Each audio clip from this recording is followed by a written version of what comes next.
Shalom, salam sejahtera dalam kasih Tuhan kita Yesus Kristus. Saudaraku yang dikasihi Tuhan, pada kesempatan pagi ini kita akan mendengarkan renungan singkat firman Tuhan sebagai bekal bagi kita dalam menjalani kehidupan yang benar dan bertanggung jawab, memuliakan, menyenangkan Tuhan sepanjang hari ini. Oleh karenanya, mari kita berdoa terlebih dahulu. Damai sejahtera Allah yang melampaui segala akal, itulah yang memerintah dan berkuasa penuh atas hati dan pikiran kami di dalam Kristus Yesus. Ya Roh Kudus, berikan kami hikmat pengertian, supaya firman-Mu yang kami saksikan dan dengarkan boleh menjadi rema yang meneguhkan dan menguatkan kami dalam menjalani kehidupan yang menyenangkan hati Tuhan. Bersabdalah Tuhan, kami siap menyaksikan mendengarkannya. Demi nama Yesus kami berdoa. Amin. Bapak Ibu Saudaraku yang dikasihi Tuhan, tema kita pada kesempatan ini, tekun atau setia sampai mati. Firman Tuhan saya bacakan dari Wahyu 14 ayat 12. Dikatakan demikian. Yang penting di sini ialah ketekunan orang-orang kudus yang menuruti perintah Allah dan iman kepada Yesus. Bapak Ibu Saudara yang dikasihi Tuhan, ada banyak orang di dunia ini memulai dengan baik, memulai dengan benar, memulai dengan serius, memulai dengan sungguh-sungguh. Tapi ketika sudah di tengah perjalanan, mulai malas, mulai kendor, mulai lemah, mulai pudar semangatnya. Tetapi Tuhan menghendaki kita Bapak Ibu Saudara, dalam sepanjang kehidupan kita, Tuhan mau supaya kita setia sampai kita pulang kembali ke rumah Bapa di sorga. Hal itu bisa menjadi kesaksian bagi orang lain. Bagaimana kita hidup, bagaimana kita berbicara, bagaimana kita melakukan segala sesuatu dalam hidup ini. Itu bisa ditonton, disaksikan oleh orang lain. Sehingga melalui kehidupan kita, melalui perbuatan kita, melalui pola dan cara hidup kita, orang lain memuliakan nama Tuhan.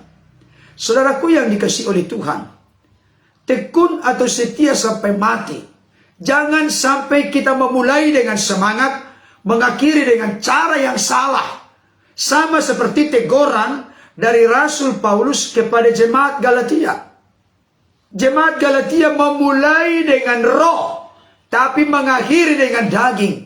Itulah sebabnya Rasul Paulus memberikan penegasan yang setegas-tegasnya kepada jemaat Galatia. Siapapun yang memberitakan Injil selain daripada Injil yang para rasul beritakan, terkutuklah dia. Sekalipun malaikat-malaikat dari sorga yang memberitakan Injil yang lain daripada Injil yang diberitakan para rasul, terkutuklah dia. Teguran Rasul Paulus begitu keras kepada jemaat Galatia. Saya mau sampaikan kepada kita saat ini, tekun itu artinya apa?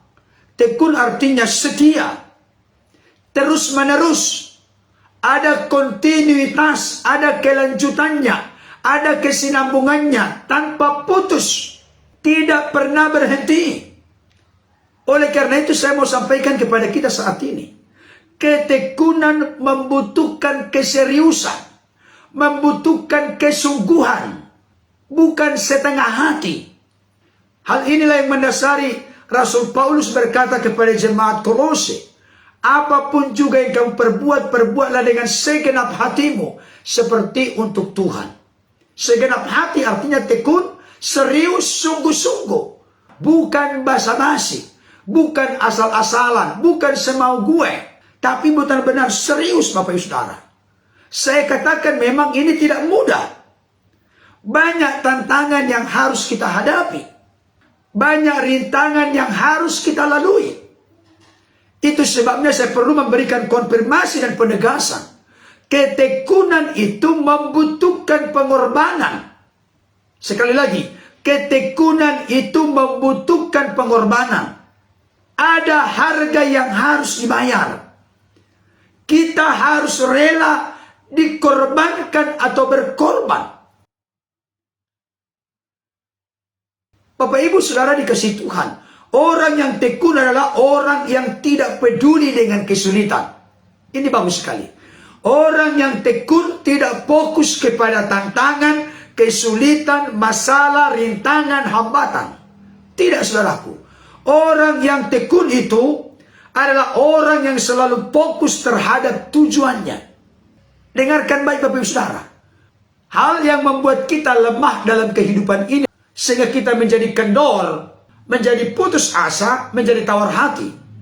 Karena kita fokus kepada tantangan dan rintangan. Kita fokus kepada hambatan dan kesulitan. Resep dalam kehidupan yang membuat kita tetap antusias adalah fokuslah kepada tujuan, bukan fokus kepada masalah. Saya sampaikan kepada setiap kita saat ini, selama hayat di kandung badan, selama kita hidup, selama itu juga masih ada tantangan, ada rintangan, ada hambatan, ada kesulitan. Tetapi jangan lupa, selama kita hidup di dunia ini, selama itu juga ada harapan, ada mujizat, ada pertolongan, ada kuasa Tuhan, ada perlindungan Tuhan, ada penyertaan Tuhan, ada penggembalaan Tuhan. Karena Dia adalah Allah yang Immanuel, yang setia selalu bersama dengan kita. Bapak Ibu Saudaraku yang dikasihi Tuhan, selama impian atau harapan kita belum tercapai, maka ketekunan kita tidak pernah kendor. Kesetiaan kita akan terus berlanjut sampai kita mendapatkan apa yang telah Tuhan rencanakan dalam hidup kita. Saudaraku yang dikasihi Tuhan, salah satu tagline yang menarik untuk orang tekun diungkapkan dengan satu pernyataan yang sangat penting. Kalimatnya begini: saya tidak akan berhenti walaupun saya lelah. Saya baru akan berhenti jika saya sudah berhasil. Luar biasa. Saya ulangi sekali lagi. Saya tidak akan berhenti walaupun saya lelah.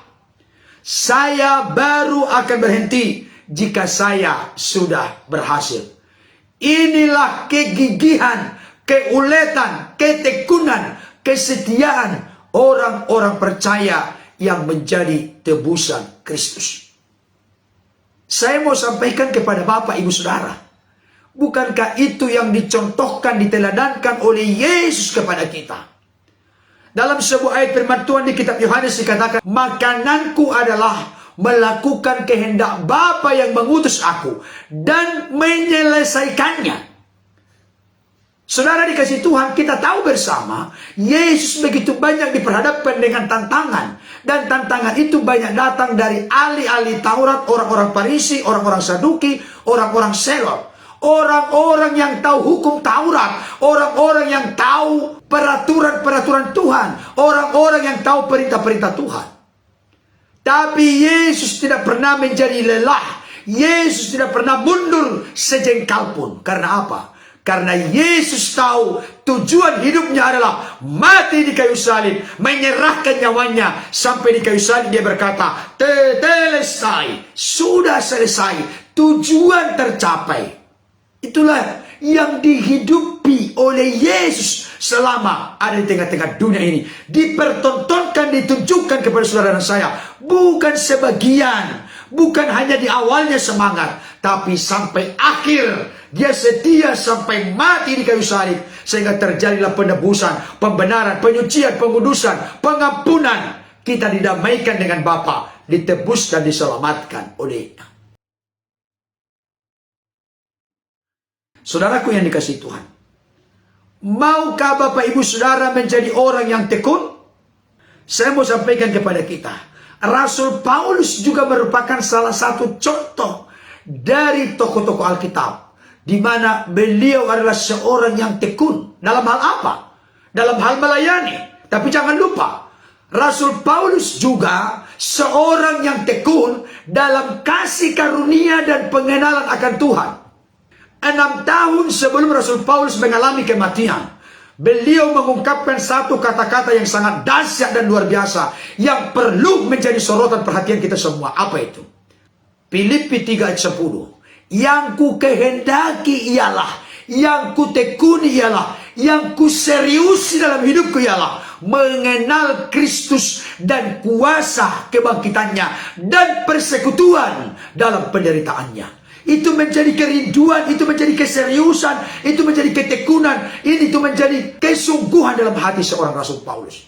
Dia tekun sampai mati, lapar dan haus, rindu mengenal Kristus dan kuasa kebangkitannya. Tidak pernah dia merasa cukup sudah mengenal Kristus. Saya mau lebih dalam lagi, upgrade lagi, naikkan lagi. Sehingga dia menjadi seorang yang setia sampai akhir. Saudaraku dikasih Tuhan, saya mau kasih tahu, pengenalan akan Kristus ini penting. Kenapa penting? Memang pengenalan kita terhadap Yesus Kristus menentukan sikap dan reaksi kita terhadap apapun yang terjadi dalam hidup ini. Kenapa? Karena semakin kita mengenal Kristus, semakin ringan langkah kita menuju surga. Dengarkan baik Bapak Ibu Saudara.